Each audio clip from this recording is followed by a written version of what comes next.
Brightness coaching সেন্টারের পক্ষ থেকে ইউটিউব চ্যানেল সমস্ত স্বাগত জানাচ্ছি। আশা করছি তোমরা সকলে ভালো আছো। আজকে ভিডিওতে টপিক নিয়ে আলোচনা করব যারা ক্লাস 9, 10, 11, 12 অর্থাৎ নবম শ্রেণী, দশম শ্রেণী, একাদশ শ্রেণী, দ্বাদশ শ্রেণীতে পড়াশোনা করছো, তাদের রাইটিং হিসেবে প্রতিপত্তিকে তোমরা জানো তোমাদের রাইটিং পরীক্ষাতে পড়ে, কখনো রাইটিং 2টো পড়বে, কখনো 3টে পড়ে, 10 নম্বর রাইটিং পড়ে, কখনো 5 নম্বর বা 7 নম্বর রাইটিং পড়ে। আজকের আমি তোমাদের ভিডিওতে রিপোর্ট রাইটিং শেখাবো। একটা রাইটিং অবশ্যই তোমাদের আমি শেখাবো এই ভিডিওতে। একটা রাইটিং ধরে আরও 10টা রাইটিং তোমরা কীভাবে লিখতে পারবে আমি সেইটা এই ভিডিওতে আলোচনা করছি। তাহলে কি একটা রাইটিং কিভাবে কতটা সহজে মুখস্থ করলে পরে বা একটা রাইটিং দেখলে পরে বা একটা রাইটিং পড়ে গেলে পরে আরও 10টা রাইটিং যদি পরীক্ষাতে এরকমই পড়ে এই ধরনের, তোমরা কিভাবে ওই রাইটিংটা নামাতে পারবে এবং খুব ভালো নাম্বার পেতে পারবে আমি এই ভিডিওতে সেটা আলোচনা করছি। তোমরা অবশ্যই ভিডিওটা শুরু থেকে শেষ পর্যন্ত অবশ্যই ভালো করে দেখবে, আশা করি অবশ্যই ভালো লাগবে। এছাড়া আমার চ্যানেলে যারা সাবস্ক্রাইব করনি অবশ্যই সাবস্ক্রাইব করে যাতে নতুন আছো। আমি পরবর্তী নতুন করে ভিডিও নিয়ে অবশ্যই হাজির হব। তো বলা হচ্ছে কি রিপোর্ট রাইটিং লেখার নিয়মটা অবশ্যই তোমরা অনেকে জানো। রিপোর্ট রাইটিং যখন লেখা হবে তখন কি রিপোর্ট রাইটিং বলে হেডলাইন করতে হবে, তারপরে কি সাবজেক্ট বলে লিখতে হবে, কী নিয়ে লিখছো কোশ্চেনে থাকবে, কিন্তু সেটা কোশ্চেনে থাকবে কী নিয়ে লেখা হচ্ছে। সাপোজ আমি এখানে লিখেছি কি অ্যানুয়াল কালচারাল প্রোগ্রাম, মানে কি বার্ষিক সাংস্কৃতিকমূলক অনুষ্ঠান। তো এইভাবে হেডলাইন করতে হবে, করার পরে কি তারপরে প্লেস এবং ডেট মেনশন করতে হবে। আমি এখানে যেমন মেনশন করছি জয়নগর, একটা প্লেস মেনশন করেছি, কবে হয়েছিল অনুষ্ঠানটা, জানুয়ারি 12 জানুয়ারি। তো তোমরা নিশ্চয়ই জানো রাইটিং দুই রকম, অর্থাৎ রিপোর্ট রাইটিং দুই রকমের হয়। একটা হচ্ছে কি অ্যাক্সিডেন্টাল রাইটিং আর এটা কি নন অ্যাক্সিডেন্টাল রাইটিং। অ্যাক্সিডেন্টাল রাইটিং তোমরা অনেকে শিখেছো অবশ্যই, যেমন আমি ভিডিওতে এর আগে আলোচনা করেছি অ্যাক্সিডেন্টাল রাইটিং কেমন করে লিখতে হবে। নন অ্যাক্সিডেন্টাল রাইটিংটা আমি এই ভিডিওতে আলোচনা করছি। নন অ্যাক্সিডেন্টাল রাইটিংটা কীভাবে একটা করলে পরে তোমরা আরও 10 রকমের করতে পারবে আমি সেটা এই ভিডিওতে আলোচনা করছি। তো নন অ্যাক্সিডেন্টাল রাইটিংটা কেমন তোমরা অনেকে জানো। নন অ্যাক্সিডেন্টাল রাইটিংটা আবার যারা জানো না তারা অবশ্যই বলে দিচ্ছি।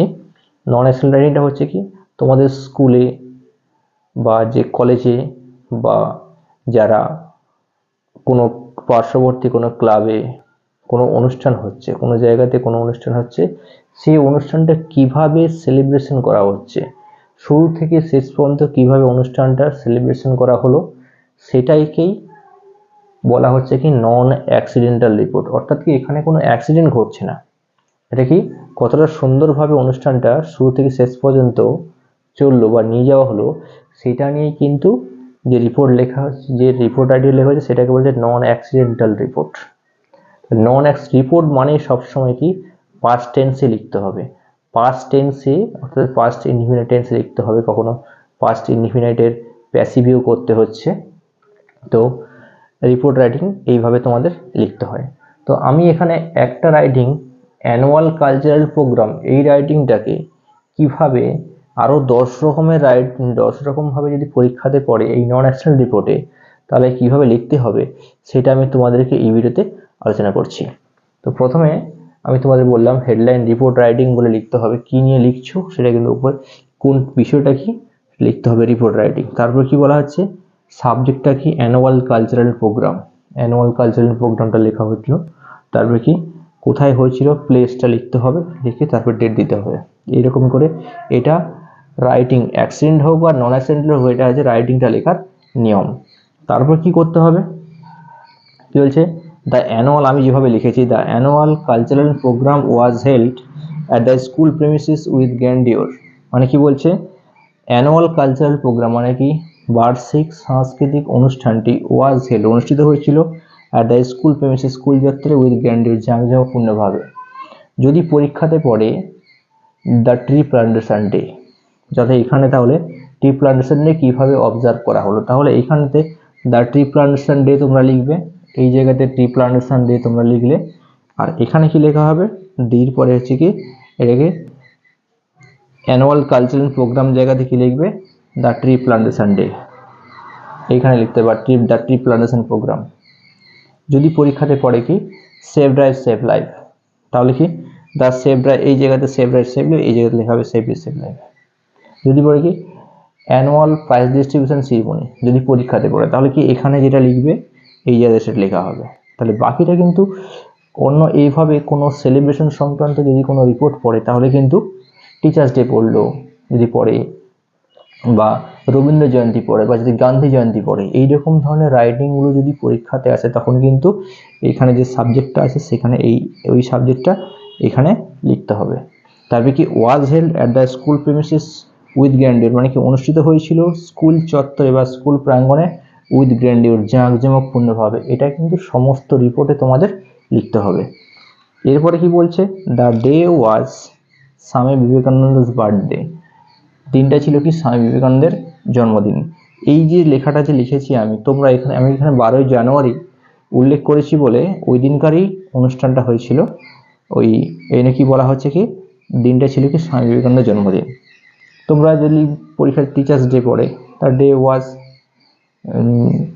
যিনি সর্বপল্লী রাধাকৃষ্ণন বার্থডে, দিনটা ছিল কি সর্বপল্লী রাধাকৃষ্ণন বার্থডে। বা যদি পরীক্ষাতে পড়ে যে ট্রি প্লান্টেশন ডে, যদি এরকমই কোশ্চেন আসে তখন কি হবে the day was world environment day. এই লাইনটা তোমরা অবশ্যই এখানে লিখতে পারো। তারপরে কি বলা হচ্ছে, দ্য সিরিমনি ওয়াজ স্টার্টেড, অনুষ্ঠানটি অনুষ্ঠিত হয়েছিল, দ্য সিরিমনি অনুষ্ঠানটি ওয়াজ স্টার্টেড শুরু হয়েছিল জাস্ট অ্যাট 11 AM, ঠিক 11টার সময়। এটা তোমরা তোমাদের মতো, এই জায়গাতে আমি 11টা দিয়েছি, তোমরা তোমাদের মতো টাইম লিখতে পারো, চেঞ্জ করে লিখতে পারো। এবারে নেক্সট লাইন এবার কি লিখবে, the headmaster took the chair of our school took the chair, মানে কি বলছে আমাদের স্কুলে হেডমাস্টার আসন গ্রহণ করেছিলেন। তাহলে হেডমাস্টার, কোনো স্কুলের হেডমিস্ট্রেস আছে তাহলে এখানে কি তোমরা হেড মাস্টারের জায়গাতে হেডমিস্ট্রেসটা লিখবে, আসন গ্রহণ করেছেন। তাহলে এইভাবে part by part, step by step আমি তোমাদেরকে লিখে বুঝিয়ে দিচ্ছি কিভাবে তোমরা এটা লিখলে পরে ভালো নাম্বার পাবে, আমি সেটা তোমাদেরকে এই ভিডিওতে আলোচনা করছি অবশ্যই। নেক্সট এবার কি লিখতে হবে বলে দিচ্ছি, the MLA of our locality, আমাদের এলাকার MLA was the chief guest, ছিল কি মুখ্য অতিথি। তাহলে যেহেতু এটা সেলিব্রেশন সংক্রান্ত বিষয়, এটা অনুষ্ঠান হচ্ছে, সেই জায়গাতে এমএলএ কে ডাকা হয়েছে, ইনভাইট করা হয়েছিল, উনি ছিলেন কি চিফ গেস্ট, মুখ্য অতিথি হিসেবে উপস্থিত ছিলেন কোনখানে ওই অনুষ্ঠানে, মানে তোমাদের স্কুলে অ্যানুয়াল যে প্রাইজ ডিস্ট্রিবিউশন সেরিমনি বা অ্যানুয়াল কালচারাল প্রোগ্রাম যেটা হয়েছিল ওখানতে। এবার কি বলছে, the MP was the special guest, তাহলে এলাকার যে ওখানকার এমপি ছিল কি স্পেশাল গেস্ট, ছিলেন কি বিশেষ অতিথি। তাহলে মুখ্য অতিথি ছিল এমএলএ, বিশেষ অতিথি ছিল কে এমপি। তাহলে এই লাইন দুটো তোমরা অবশ্যই নন অ্যাকশনাল রিপোর্টে বা সেলিব্রেশন সংক্রান্ত যেটি বিষয়টা এটা অবশ্যই লেখা যাবে। এবারে বলছে কি ইন দিস প্রোগ্রাম, এই অনুষ্ঠানে দে আর প্রেজেন্টেড, এখানে উপস্থিত ছিলেন by a number of local distinguished guest and guardians, সংখ্যায় অনেক, বাই এর নাম্বার লোকাল, সংখ্যায় অনেক স্থানীয়, ডিস্টিংগুইশ মানে পরিচিত, গেস্ট অতিথিরা, অ্যান্ড গার্ডিয়ানস এবং অভিভাবকেরা বসেছিলেন। এই লাইনটাও তোমরা অবশ্যই লিখতে পারবে। তাহলে এই লাইনটা অবশ্যই যে কোনো রিপোর্টে লেখা যাবে, এই তিনটি লাইন অবশ্যই যে কোনো রিপোর্ট সেলিব্রেশন সংক্রান্ত যে রিপোর্ট আছে অবশ্যই লেখা যাবে। এবার কি বলছে কি অ্যাট ফার্স্ট, প্রথমে the guest on the stage were garland, মানে কি অ্যাট ফার্স্ট প্রথমে দ্য গেস্ট অতিথিদেরকে অন দ্য স্টেজের উপরে ওয়ার গার্ল্যান্ড মানে মালা পরানো হয়েছিল উইথ লাউড অ্যাপিলস, উচ্চ করতালির মধ্য দিয়ে। এই লাইনটাও অবশ্যই তোমাদের সেলিব্রেশন সংক্রান্ত অর্থাৎ নন অ্যাক্সিডেন্টাল রিপোর্টে অবশ্যই তোমরা যে কোনো নন অ্যাক্সিডেন্টাল রিপোর্টে অবশ্যই লিখতে পারবে, অর্থাৎ সেলিব্রেশন সংক্রান্ত নন অ্যাক্সিডেন্টাল রিপোর্টে অবশ্যই লিখতে পারবে। এখানে কি বলছে কি the opening song was sang, উদ্বোধনী গান গাওয়া হয়েছিল by a group of boys, একদল ছেলে মেয়ে বা একদল ছেলে, এখানে বলা হচ্ছে একদল ছেলে গিয়েছিল। তো তোমরা এখানে গার্লস লিখতে পারো, কোনো অসুবিধা নেই, এই লাইনটা অবশ্যই কি লেখা যাবে। নেক্সট বলা হচ্ছে কি the guest then delivered their valuable speeches, অতিথিরা তাদের মূল্যবান বক্তব্যগুলো রেখেছিলেন। দেন তারপরে কি বলছে, গেস্ট মানে কারা, যারা উপস্থিত ছিল মঞ্চে বা স্টেজে যারা উপস্থিত ছিল তাদেরকে সবাই কথা বলা হয়েছে গেস্ট হিসেবে। এবার কি বলছে, দেন তারপরে the headmaster delivered his speech, headmaster কি তার মূল বক্তব্য রেখেছিলেন। তোমরা যদি হেডমিস্ট্রেস লেখো তাহলে এখানে হেডমিস্ট্রেস লিখবে এই জায়গাতে, আর এখানে হিজের জায়গাতে কি করবে ভার করে দেবে। এবার কি on the brilliant performance of their student, মানে কি তাদের স্টুডেন্টদের ব্রিলিয়ান্ট পারফরমেন্সের জন্য, অর্থাৎ কি স্কুলে যারা ফার্স্ট সেকেন্ড থার্ড তাদের ব্রিলিয়ান্ট পারফরমেন্স এবং যারা আরও ভালো রেজাল্ট করেছে এবং যারা কি স্কুলে যারা হচ্ছে স্পোর্টসের দিক থেকে খুব ব্রিলিয়ান্ট বা খুব দক্ষ বলা যেতে পারে তাদের কথা এখানে বলা হয়েছে। তাই কি সমস্ত স্টুডেন্টদের কি ব্রিলিয়ান্স যারা খুব ভালো তাদের ব্রিলিয়ান্ট পারফরমেন্সের জন্য ভিডিওর উপর বক্তব্য রেখেছেন। তাহলে কি এই লাইনগুলো থেকে এখান থেকে শুরু করে এই বোর্ডটা যেটা দেখাচ্ছি আমি এই পর্যন্ত কি যে কোনো নন অ্যাক্সিডেন্টাল রিপোর্টে একটা সেলিব্রেশন সংক্রান্ত অবশ্যই এই লাইনগুলো তোমরা লিখবে, লিখলে পরে অবশ্যই তোমরা নাম্বারও পাবে। এরপর তোমরা কি লিখবে, the willing students of the school, স্কুলের উইলিং স্টুডেন্টদের মানে যে যারা ইচ্ছুক স্টুডেন্ট তারা অলসো ও পারফর্মড অন দ্য স্টেজে পারফর্ম করেছিল। তারা কি যারা স্কুলে হয়তো 2000 জন বা 3000 জন স্টুডেন্ট আছে তার মধ্যে সবাই তো স্টেজে পার্টিসিপেট করে না, স্টেজে নাচ গান আবৃত্তি করে না, যারা ইচ্ছুক তারাই করে। নাকি বলছে তাদেরকে বলা হয়েছে the willing student of the school, স্কুলের ইচ্ছুক ছাত্রছাত্রীরা অলসো পারফর্মড অন দ্য স্টেজে পারফর্ম করেছিল। দে ডেলিভারেড স্পিচ, তারা বক্তব্য রেখেছিল, তারা মানে কারা স্টুডেন্টরা, about the importance of the day, দিনটার গুরুত্ব নিয়ে। ডান্স, তারা নৃত্য করেছিল, স্যাং গান গেয়েছিল, রিসাইটেড আবৃত্তি করেছিল, এই সমস্তগুলো অবশ্যই তারা কি করেছিল স্টেজের ওপর সেটা লেখা হলো। দেন তারপরে প্রাইজেস ওয়ার ডিস্ট্রিবিউটেড, পুরস্কার বিতরণ করা হয়েছিল, এবং the meritorious students of the school, স্কুলের মেরিটোরিয়াস স্টুডেন্টদের মধ্যে। এবার তারপরে কি লিখবে, ইন দিস ওয়ে, এইভাবে the ceremony came to an end, অনুষ্ঠানটা সম্পন্ন হয়েছিল, উইথ দ্যাট হোমিন, সম্পূর্ণভাবে, তাহলে সম্পূর্ণভাবে সমাপ্ত হয়েছিল। তাহলে যেই রকমভাবে এটাও এই শুরু থেকে উইলিং স্টুডেন্ট থেকে শুরু করে অ্যাড হোমিন এটাও সমস্ত অর্থাৎ কি নন অ্যাক্সিডেন্টাল রিপোর্টের সব কিছুতেই এটা কিন্তু থাকছে। অর্থাৎ কি নন অ্যাক্সিডেন্টাল রিপোর্টে যেটা সেলিব্রেশন সংক্রান্ত সেটা কিন্তু অবশ্যই থাকছে। তাহলে আমি যে রিপোর্টটা আলোচনা করলাম এই রিপোর্ট ক্লাস 9, ক্লাস 10, 11, 12, তো প্রত্যেকের যে নন অ্যাক্সিডেন্ট রিপোর্ট যদি পরীক্ষাতে পড়ে তাহলে কীভাবে লিখতে হবে সেটা আমি তোমাদেরকে বলে দিলাম।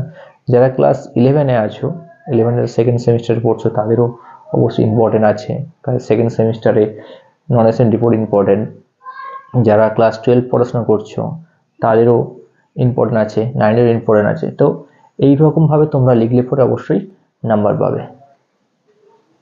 আশা করি তোমরা বুঝতে পেরেছো আমি কত সহজে আলোচনা করলাম এই রিপোর্ট রাইটিং, নন অ্যাক্সিডেন্ট রিপোর্ট রাইটিংটা আমি আলোচনা করলাম সেলিব্রেশন সংক্রান্ত। তো এইভাবে তোমরা লিখলে পারে ভালোই নাম্বার পেতে পারবে, 8-9 অবশ্যই নাম্বার মিনিমাম পেয়ে যেতে পারবে। তো অবশ্যই যিনি এক্সামিনার ওদের অবশ্যই ভালো লাগবে। এইরকম লিখলে পরে অবশ্যই সহজে একটা রাইটিং ধরে আমি কিভাবে আরও 10খানা মতো রাইটিং তোমরা নিজে থেকে লিখতে পারবে যে কোনো রিপোর্টে, আমি সেটা সেলিব্রেশন সংক্রান্ত সেই রিপোর্টগুলো অবশ্যই আমি এই ভিডিওতে আলোচনা করলাম। তো অবশ্যই তোমরা বুঝতে পেরেছো। যদি অবশ্যই ভিডিও ভালো লাগে থাকে অবশ্যই লাইক করবে, সাবস্ক্রাইব করে কমেন্ট করবে। আমি পরবর্তী নতুন কোনো ভিডিও নিয়ে হাজির হব। তাই সবাইকে ধন্যবাদ জানাচ্ছি ভিডিও দেখার জন্য।